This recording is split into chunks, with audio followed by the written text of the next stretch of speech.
In France, they call it the roof of Europe. And business here is booming. Perched nearly 4,000 meters up Mont Blanc, the Refuge du Gouter here in France is one of the highest mountain shelters on the continent. And after major renovation work, it's also one of the swankiest and most controversial. This high-tech, green-friendly perch in the snow took 7 million euros and 3,000 helicopter trips to rebuild.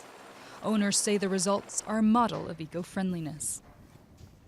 Cette eau ensuite est stockée dans des réservoirs et elle va être utilisée. This water is then kept in reservoirs and used for all the bathrooms and the kitchen. Then you have a preliminary treatment for hot water. All this works with solar power when there is sun, or otherwise we use the power station to generate electricity and also useful heat at the same time. Cogénération qui fabrique du courant mais également de la chaleur. The building sleeps 120 hikers, but only those with reservations.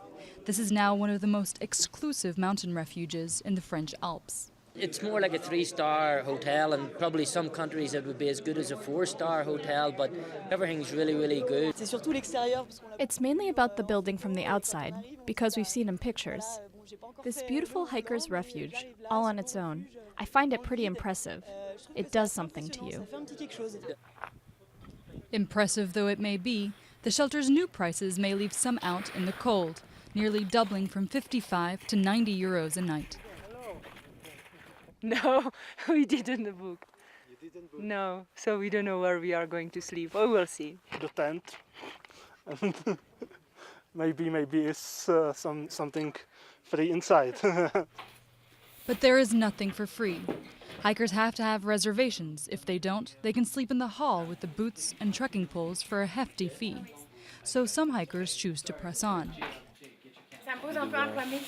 It is a bit of an ethical problem for me, because if ever one day someone leaves and has an accident on the way down to the next nearest refuge, for example, personally, I find it a little difficult.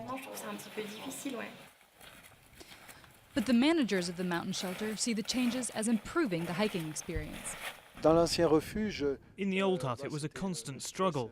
People were crammed one on top of the other, people who'd reserved, others who hadn't, sleeping on tables, and often people weren't able to get to the top of Mont Blanc because they hadn't slept well.